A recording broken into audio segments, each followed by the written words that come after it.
So welcome back to another video of CEP classes. जैसा आप सब जानते हैं हम लोग पढ़ रहे हैं कम्युनिकेशन इन एवरीडे लाइफ और ये चल रही है यूनिट थर्ड का ये सेकंड वीडियो है। उससे पहले एक वीडियो यूनिट थर्ड का आ चुका है और यूनिट वन और यूनिट टू मैं कंप्लीट ऑलरेडी करवा चुका हूँ। अगर आपने वो नहीं देखे वीडियोस तो जाइए, डिस्क्रिप्शन में डिटेल मिल जाएगी। मैंने अपने यूट्यूब चैनल पर भी प्लेलिस्ट बना रखी है, वहाँ पर जाकर भी आप वो इजीली देख सकते हैं। चलिए आज हम करेंगे यूनिट थर्ड का एक और टॉपिक, बट उससे पहले एक प्यारी सी लाइन आप सभी के लिए। कहते हैं mistakes are the proof that you are trying. तो अगर आप गलतियां कर रहे हैं ना, इसका मतलब है आप कोशिश कर रहे हैं, आप सीख रहे हैं। तो कभी भी ना गलती करने से अपनी जिंदगी में मत घबराइएगा। चलिए next move on to the topic. उससे पहले अगर आप पहली बार आए चैनल पर तो सब्सक्राइब जरूर कर लीजिएगा बेल के नोटिफिकेशन के साथ, और टेलीग्राम का लिंक मैंने डिस्क्रिप्शन में दे दिया है, वहां पर भी आप फटाफट से आ जाइए और ज्वाइन कर लीजिए, बिकॉज वहां पर बहुत सारे नोट शेयरिंग होती रहती है, अपडेट्स आते रहते हैं, तो वहां आपको बहुत ज्यादा हेल्प मिलने वाली है। देखिए आज हम शुरू करने वाले हैं फीचर्स ऑफ एकेडमिक राइटिंग। जैसा मैंने बात किया था लास्ट वीडियो के अंदर भी, एकेडमिक राइटिंग का मतलब होता है which you require for a specific purpose, maybe in your school, maybe in your college, maybe in some institute. ठीक है, आप एक चीज सोच के देखिए, if you are reading a newspaper or a magazine, आप कोई अखबार पढ़ रहे हैं, कोई मैगजीन पढ़ रहे हैं, क्या आप कुछ भी पढ़ना शुरू कर देंगे even if the first paragraph और the first line of that particular paragraph doesn't interest you, उसमें आपको इंटरेस्ट नहीं आता है? हम अक्सर ऐसा नहीं करेंगे। मतलब कि जब तक उस पहली लाइन में, उस पहले शब्द में, उसकी हेडिंग में मुझे इंटरेस्ट नहीं आएगा, मैं वो टॉपिक पढ़ना कंटिन्यू नहीं करूंगा, है ना। इसीलिए ये बोला जाता है कि ये बहुत ज्यादा इंपॉर्टेंट है कि कहते हैं ना, first impression is the last impression. तो आपकी जो स्टार्टिंग की लाइन है उस पर्टिकुलर पैराग्राफ की, उस पर्टिकुलर टॉपिक की, वो कितनी ज्यादा प्रभाव डालती है, वो कितना ज्यादा इंपैक्ट डालती है, वो बहुत मैटर करेगा कि जो रीडर है वो आगे का पैराग्राफ, आगे की लाइंस पढ़ेगा या नहीं पढ़ेगा, है ना। सो यू नो, इसी इसी वजह से जो जर्नलिस्ट होते हैं ना, वो बहुत चूजी होते हैं, वो बहुत सोच समझ कर शब्दों को लिखते हैं, बिकॉज उन्हें पता है यार, अगर पहला लाइन या पहली हेडिंग या पहला शब्द अच्छा नहीं हुआ तो आगे का मेरा कंटेंट, आगे का मेरा जो मैंने लिखा है आर्टिकल, वो कोई नहीं पढ़ने वाला है, मेरी न्यूज कोई नहीं सुनने वाला है। इसलिए आपने कभी ध्यान दिया है, मीडिया में जब न्यूज आती है किसी भी पर्टिकुलर चीज को, वो ऐसे उसमें मिर्च मसाला लगाकर परोसते हैं, ऐसे ऐसे शब्दों का, ऐसे ऐसे लाइनों का इस्तेमाल करते हैं कि जो इंसान बैठा होता है ना, वो कहता है यार आगे क्या होने वाला है, आगे क्या होने वाला है, आगे क्या होने वाला है। So in writing also it is very important कि आपका जो लीड सेंटेंस है, आपका जो पहला पहला सेंटेंस है, पहले पहले जो वर्ड्स हैं, वो बहुत ज्यादा इंपॉर्टेंट है। और आपका लीड सेंटेंस ही नहीं, आपका जो इंट्रोडक्टरी पैराग्राफ है ना, वो बहुत ज्यादा इंपॉर्टेंट है।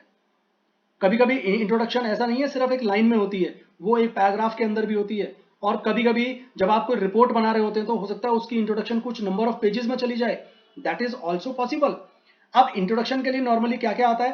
पहला पॉइंट आता है जी, उसके अंदर हम बैकग्राउंड लिखते हैं उस टॉपिक का, ठीक है, डेफिनेशन लिखते हैं कुछ टर्म्स के बारे में, ठीक है। उसके बाद हम clear and specific thesis statement होती है, जो नॉर्मली हम इंट्रोडक्शन के एंड में लिखते हैं, ठीक है। ये तीन चीजें होती हैं जब आप इंट्रोडक्शन लिखते हैं किसी पर्टिकुलर टॉपिक को लेकर।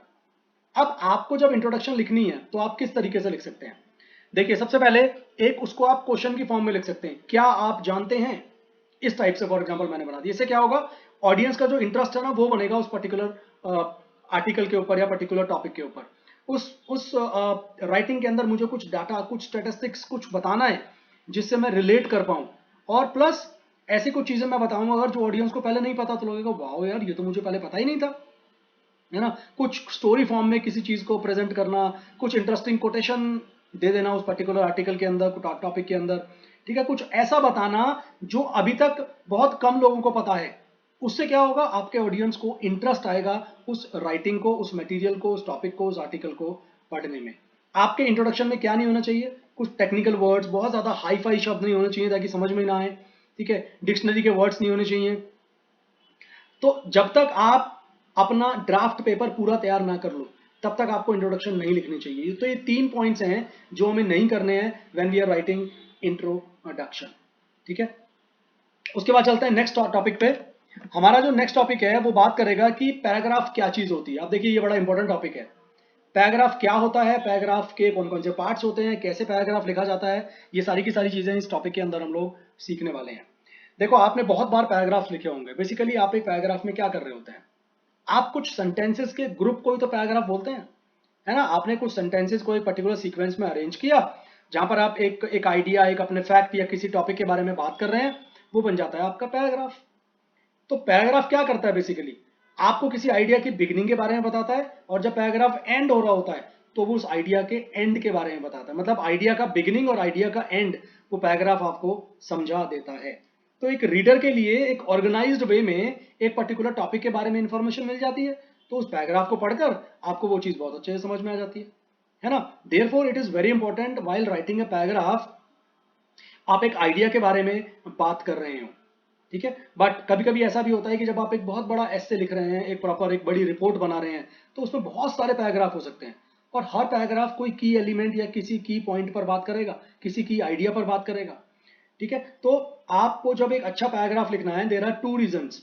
The topic is writing good paragraph is essential for two reasons. First is it helps one as a writer, यानी कि जब आपको पता है मुझे किस चीज पर लिखना है, तो आपका फोकस रहेगा लिखते वक्त।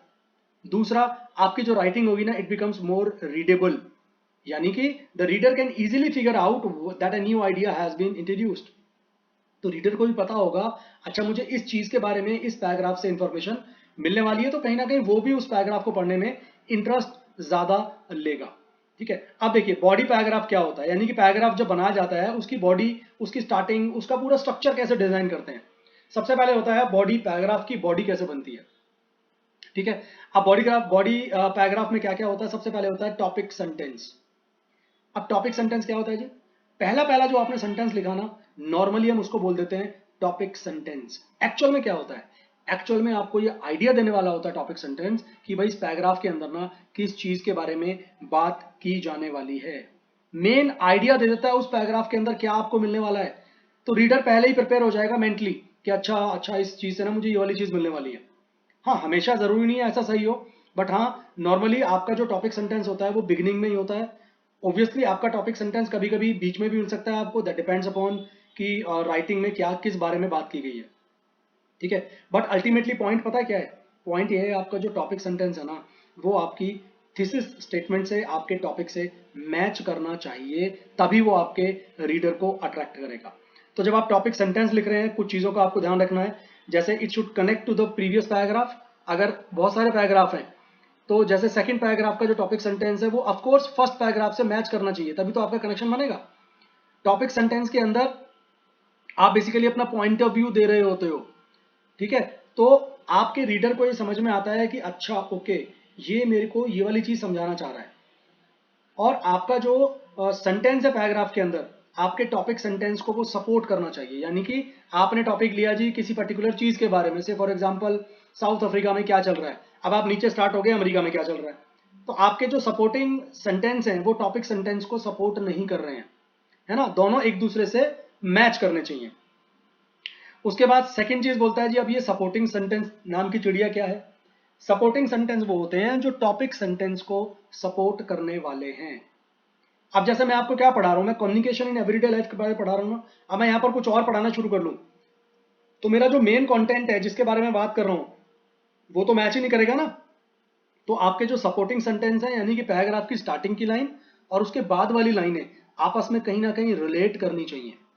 अच्छा पहले ये बताओ, अभी तक टॉपिक आपको समझ में आ रहा है ना, तो यार कमेंट में ना एक बारी यस जरूर लिख दीजिए, ताकि मुझे समझ में आ जाए कि हाँ भाई आपको अच्छा लग रहा है टॉपिक, और आपको क्लियरली, बिल्कुल क्लियरली समझ में आ रहा है। चलिए बात करते हैं आगे। सपोर्टिंग सेंटेंस के अंदर आप क्या करते हो, आप कुछ फैक्ट्स के बारे में बात करते हो, कुछ डिटेल दे देते हो, कुछ एग्जांपल्स, कोई स्टोरी, ताकि आप सपोर्ट कर सके उस पर्टिकुलर टॉपिक को जिसके बारे में आप बात करने वाले हो, ठीक है। देखो जब आप फैक्ट्स के बारे में बात कर रहे हो, जब आप एग्जांपल दे रहे हो, एक्सपर्ट्स की ओपिनियन दे रहे हो, तो बड़ा ही स्पेसिफिक आपको रहना है।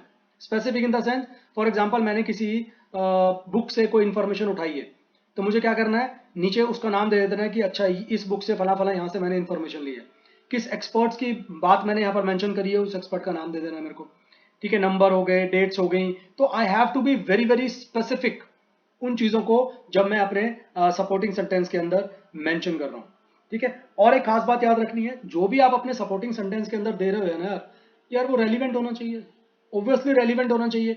टॉपिक से रिलेटेड आप बात ही नहीं कर रहे हो, तो वो फायदा क्या है उन लाइंस को लिखने का, आपका रीडर का इंटरेस्ट ही खत्म हो जाएगा उसमें से, है ना। So and another point is we need to understand कि हमें वो चीज़ें बहुत डिटेल में समझानी है रीडर को।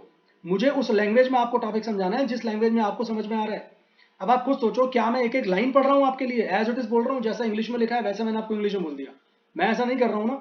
What I am trying to do is कि मैं आपको इस तरीके से टॉपिक समझाऊं जिस तरीके से आप समझना चाहते हैं, है ना। तो मुझे सिर्फ लिखे हुए शब्दों को रिपीट नहीं करना है, मुझे उनको एक्सप्लेनेशन देनी है with some examples, with some quotations, so that my audience, my readers can understand this.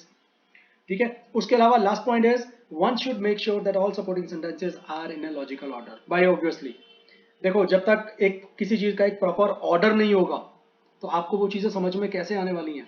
Unit third में आई है ना, ऐसा थोड़ी है यूनिट 2 के अंदर मैंने मिक्स कर दी हो। तो पहले यूनिट 1 करी, फिर यूनिट 2 करी, अब हम यूनिट थर्ड कर रहे हैं। There is a particular order जिसमें आपको चीजें, आपका सिलेबस आपको समझ में आ रहा है। तो आपने टॉपिक सेंटेंस लिख दिया, आपने सपोर्टिंग सेंटेंस लिख दिया, उसकी चीजें हमने समझ ली। अब एंड में आप कहां पहुंचेंगे? अब आप एंड में पहुंचेंगे कंक्लूडिंग सेंटेंस के ऊपर। अब कंक्लूडिंग सेंटेंस क्या है? भाई सिंपल सी चीज है, जो लास्ट सेंटेंस होगा मेरा, है ना। जब मैंने पैराग्राफ एंड करा, आपको याद है जब आप एग्जाम में आंसर लिखते हो, जैसे आपने फॉर एग्जांपल एडवांटेजेस लिखे किसी पर्टिकुलर टॉपिक के, आप एंड में कंक्लूड कैसे करते हो? Hence we understand there have been lot of advantages of this particular topic, जिस जो भी टॉपिक के बारे में लिख रहे हैं, and it helps us in many ways. ये आपने क्या करा? ये आपने कंक्लूडिंग स्टेटमेंट लिख दी और आपने बता दिया किस टॉपिक के बारे में बात की गई है आपके इस पैराग्राफ, इस आंसर के अंदर। ठीक है। तो अपने शब्दों में आपको हमेशा कंक्लूडिंग स्टेटमेंट लिखनी चाहिए। देखिए यहाँ पर एक छोटा सा एग्जांपल है, समझते हैं इसको। जैसे यहाँ पर राइट टू इंफॉर्मेशन एक्ट के बारे में लिखा हुआ है। अब राइट टू इंफॉर्मेशन एक्ट अगर मुझे लिखना है तो मुझे क्या करना पड़ेगा भाई? सबसे पहले मुझे सारी की सारी इंफॉर्मेशन निकालनी पड़ेगी। कब स्टार्टिंग हुई थी, क्या उसका बैकग्राउंड था, क्या उसका डाटा है अभी तक, उसमें क्या क्या हुआ है, उसके अंदर क्या क्या फायदे हैं, क्या क्या राइट्स हैं, क्या क्या लायबिलिटीज हैं लोगों की। अब ये सारी की सारी जब मैं डिटेल इकट्ठी कर लूंगा, उसके बाद आप मुझे ना इन सारी डिटेल्स को एक लॉजिकल, एक प्रॉपर सीक्वेंस में अरेंज करना होगा, सो दैट जब आप उसको पढ़ेंगे आपको वो चीजें समझ में आएंगी। तो अब इसमें मुझे कैसे प्लान करना है? जैसे पहले मैंने बोला जी, पहले मैं लिखूंगा थीसिस स्टेटमेंट। क्या थीसिस स्टेटमेंट हो सकती है? एग्जांपल है ये कि आरटीआई जो है, it open up the door of information for the individual citizens and in the process empowered them. ये मेरा क्या हुआ? ये मेरी थीसिस स्टेटमेंट होगी। अब मैंने क्या करा? अब मैंने बॉडी पैराग्राफ बनाया। पैराग्राफ 1 में बात करूंगा जी factors that impaired free flow of information. फिर पैराग्राफ 2 के अंदर बात करूंगा about the act, legislations of the act. फिर पैराग्राफ 3 में बात करूंगा some important provisions of the act. ये मैंने पैराग्राफ की बॉडी प्रिपेयर कर ली, मैं किस पैराग्राफ में क्या लिखने वाला हूं। एंड में जब मैं कंक्लूड करूंगा अपना आंसर, तो कंक्लूडिंग में मेरा क्या रहेगा? मैं नीड और बेनिफिट्स बताऊंगा राइट टू इंफॉर्मेशन एक्ट के बारे में। तो इस तरीके से मैंने अपना ना पूरा एक टॉपिक प्लान कर लिया। Thesis statement, body paragraph, then उसके बाद कंक्लूजन। ठीक है। तो इस तरीके से आप अपना प्लानिंग कर सकते हैं इन चीजों को लिखने को। देखो इन्होंने लिख के भी दिखा दिया यहाँ पर कि किस तरीके से मुझे चीजें अपनी प्लान करनी है। ये आप पहला पैराग्राफ देख पा रहे होगे, ये पूरा की पूरा इन्होंने इंट्रोडक्शन दे दिया। उसके बाद नीचे चलेंगे तो ये पैराग्राफ प्लान हो गए, किस पैराग्राफ के अंदर मुझे क्या लिखना है। यहाँ पर देख रहे हो आप, थोड़ा थोड़ा सोर्स दे दिया जी मैंने, legalservicesindia.com से ये आर्टिकल उठाया है। इस टाइप से आपने पूरा की पूरा अपना पैराग्राफ लिखा। ठीक है। कंक्लूजन देखिए, यहाँ पर कंक्लूजन लिख दिया, it can be said that any healthy democracy requires informed citizenry and transparency of the information. तो ये कंक्लूजन में इन्होंने बहुत सारी बातें यहाँ पर मेंशन कर दी। तो पैराग्राफ में इंट्रोडक्शन लिखा पहले आपने, वापस देखो समझा रहा हूँ आपको मैं। पहले पैराग्राफ में इंट्रोडक्शन लिखा गया, उसके बाद आपकी थीसिस स्टेटमेंट आ गई, देन नेक्स्ट में आपका पैराग्राफ में टॉपिक सेंटेंस मेंशन हुआ, एंड फाइनली इस तरीके से आपने अपना पूरा की पूरा पैराग्राफ डिजाइन कर लिया कि किस में कैसी इंफॉर्मेशन कहाँ से लेनी है, और फिर उसको एक लॉजिकल ऑर्डर में आपने अरेंज किया, एंड देन फाइनली आपने एक प्रॉपर पैराग्राफ लिखकर दे दिया। ठीक है। तो इस तरीके से हम पैराग्राफ राइटिंग करते हैं। आई होप आपको टॉपिक समझ में जरूर आ रहा होगा। यार कमेंट जरूर करते रहिए बीच बीच में, मुझे समझ में आ जाए कि हाँ यार आपको ना मेरा पढ़ाया हुआ समझ में आ रहा है, which is very important for me. मेरा भी स्वार्थ है ना थोड़ा सा यहाँ पर कि यार मेरी मेहनत का मुझे रिजल्ट मिलना चाहिए। क्या रिजल्ट चाहिए मेरे को? सिर्फ आपकी एक यस कि आप लिख दीजिए आपको समझ में आ रहा है, बस इतना ही, और कुछ नहीं चाहिए मुझे आपसे। ठीक है। फाइनेंस फॉर एवरीवन की क्लासेस हम लोग दे रहे हैं ऑलरेडी, वो सब आपको पता है, डिस्क्रिप्शन में डिटेल आपको मिल जाएगी। ठीक है। कैसे वो क्लासेस आप मेरे साथ ज्वाइन कर सकते हैं लाइव, और उसमें मैं क्वेश्चन आंसर सेशन भी लेता हूं, जिससे कि बच्चों के डाउट्स बहुत इजीली क्लियर हो जाते हैं। तो इस वीडियो को अब आपको एक काम करना है सिर्फ, ब्रदर चलिए मैं बोलता हूँ 2 काम करने हैं। एक तो वीडियो को शेयर कर दीजिए यार, बहुत सारे आपके दोस्त हैं जिनको इसकी जरूरत है, और वीडियो को लाइक जरूर कर देना। तभी अगर आपको इस वीडियो में कुछ भी वैल्यूएबल लगा हो कि लगाओ नहीं यार वर्थ था इस वीडियो को देखना और इस चैनल को देखना, तो सब्सक्राइब भी चैनल जरूर कर लेना बेल के नोटिफिकेशन के साथ। तो जैसा मैंने शुरू में बोला था, गलतियां करने से कभी मत घबराना, बिकॉज अगर आप गलतियां कर रहे हो इसका मतलब है आप कुछ ना कुछ सीख रहे हो। तो keep making mistakes and keep learning from them. Have a nice time, मिलूंगा नेक्स्ट वीडियो में। Take care, bye bye. Vijay Gupta signing of.